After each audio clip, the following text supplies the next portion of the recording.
Greetings, spice seekers. Prepare to traverse the vast sands of Arrakis as we unravel the mysteries of Denis Villeneuve's epic vision, Dune. The outsiders who have come to her planet of Arrakis, also known as Dune, have treated her people cruelly as they've colonized the planet for its supply of spice. A group of Fremen attack spice harvesters before being beaten back. Chani says the Harkonnen family had come to the planet long before she was born, and spice had made the family even wealthier than the Emperor. Paul Atreides awakens on Caladan, the homeworld of House Atreides. He breakfasts with his mother, Lady Jessica, who is a member of the Bene Gesserit. The Bene Gesserit is a social, religious, and political order whose members train their bodies and minds to obtain powers and abilities that can seem magical to outsiders. Paul tries and fails to use the voice, a Bene Gesserit skill, and she tells him that such skills take years to learn. Paul studies up on the planet of Arrakis. Only the native tribes, known as the Fremen, have adapted well enough to survive on their own. The Fremen share the deep regions of the desert with giant sandworms, which they call Shai Hulud. Long exposure to spice has given the Fremen their characteristic blue eyes. The Fremen consider spice to be a sacred hallucinogen that preserves life and has many health benefits. The Imperium uses spice to help navigators of the Spacing Guild to navigate through safe paths between the stars. Without spice, interstellar travel would be impossible, making spice the most valuable substance in the universe. Paul and his parents, including Duke Leto, welcome the Herald of the Change, who has arrived with members of the Imperial Court, representatives of the Spacing Guild, and a sister of the Bene Gesserit, to relay orders from the Emperor. House Atreides will take control of Arrakis and serve as its steward. Duke Leto accepts on behalf of House Atreides. On JD Prime, the homeworld of House Harkonnen, Beast Rabban, nephew of Baron Harkonnen, meets with his uncle to tell him that all of their ships have left Arrakis. He asks the Baron how they could let this happen, how the Emperor could take the planet from them and give it to House Atreides. The Baron says mysteriously that a gift is not always a gift. House Atreides is on the rise, and the Emperor is a dangerous, jealous man.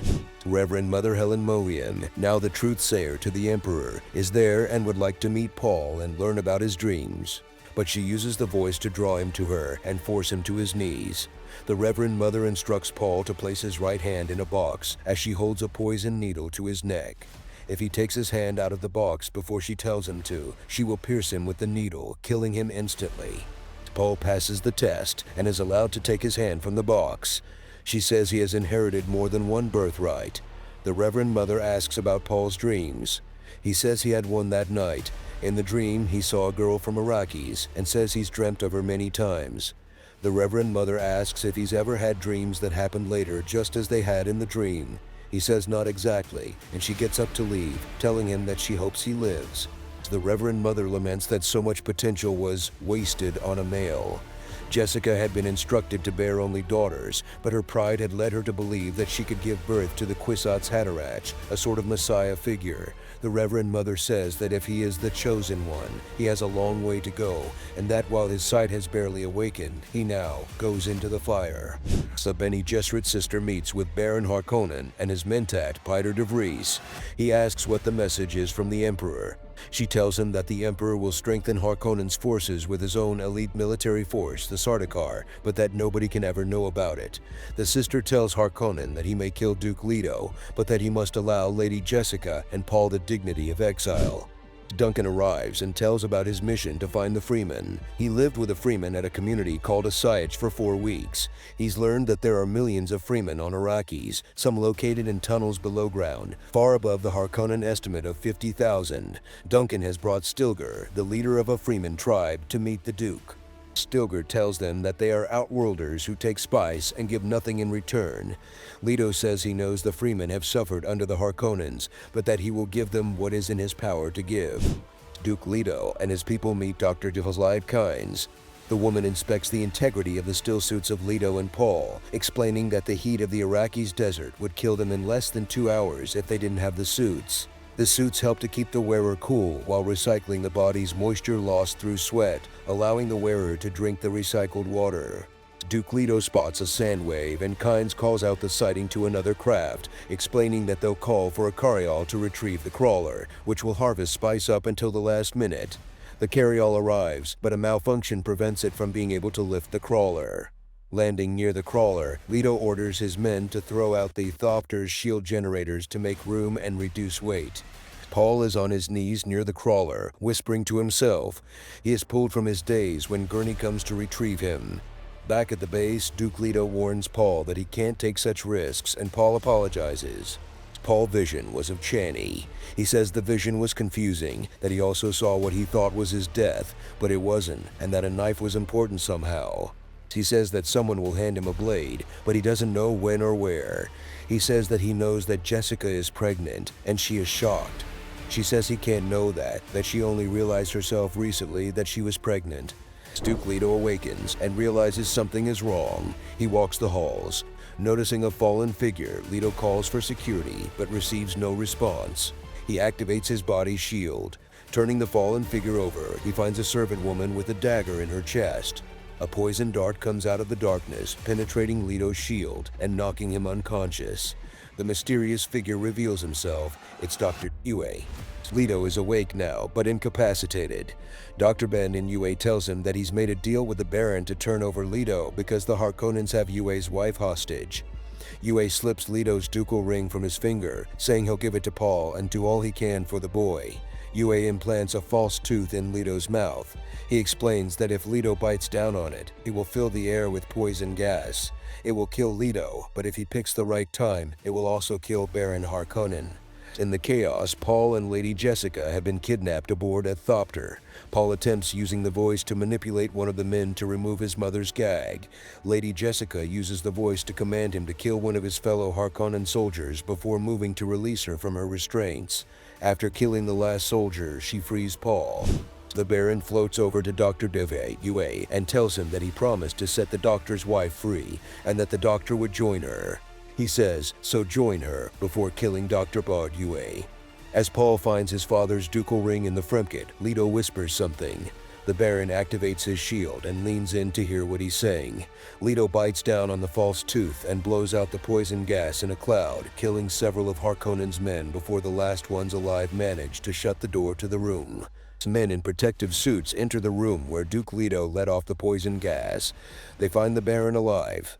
Just then, a Thopter comes roaring overhead before landing. It's Duncan, who has followed the beacon. Duncan tells them that the Harkonnens hit every population center on the planet at once, and that the Harkonnen forces were bolstered by the Sardaukar. Lady Jessica says this means the Emperor has taken the side of the Harkonnens. The enemy has found the station, and soldiers lower themselves down onto it. Battle commences between them and the Fremen guards. Duncan fights bravely, but is vastly outnumbered, and he eventually falls. Kynes has a back way out and urges Paul and Lady Jessica to follow her. Beast Rabban goes to see his uncle, Baron Harkonnen. He tells the Baron they chased Paul and Jessica, but the pair disappeared into a sandstorm. He assures his uncle that nothing could survive such a storm, and that they must be dead. Rabban asks what to do with the Fremen. The Baron tells him to kill them all. As they sit atop a sand dune, exhausted, they see a sand wave. Worms are near. A worm heads in their direction, and they run. There is a tense moment until someone sets off a thumper that attracts the sandworm's attention away from Paul and his mother. They climb atop some nearby rocks, and Jessica is relieved. Paul says that someone called the worm away. They realize they are surrounded by Fremen. Paul reminds Stilgar that they've met before. Stilgar tells his people that Paul is the boy he told them about, and that they can't touch him. The Fremen wonder if he can really be the Listen Al Gabe. Stilgar states that Paul is young and could learn their ways, but Lady Jessica is too old. The Fremen attack. After a short scuffle, Jessica takes hold of Stilgar, putting a knife to his throat.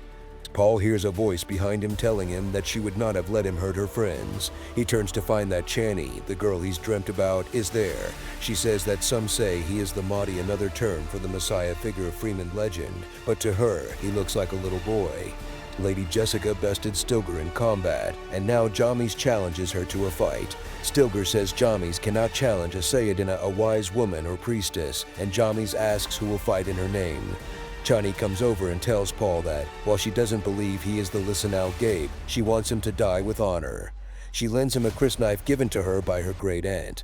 Paul recognizes it as the knife he saw in an earlier vision. The two men fight. Paul quickly takes an advantage, putting his blade to Jamis's throat and asking if he yields. When Paul gets up, Jamis charges and Paul deals a killing blow. Stilgar says that Paul is one of them now.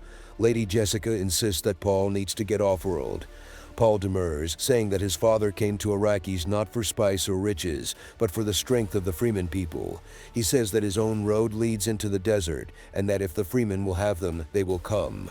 The group heads into the desert, carrying the body of Jamis with them. Paul and Jessica stop, watching as a Fremen rides a sandworm using hooks.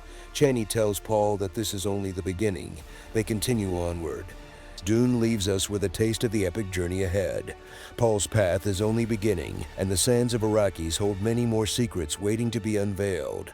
Will he embrace his destiny and change the galaxy's fate? Thanks for watching this recap. See you on the next one. Flicks and TV.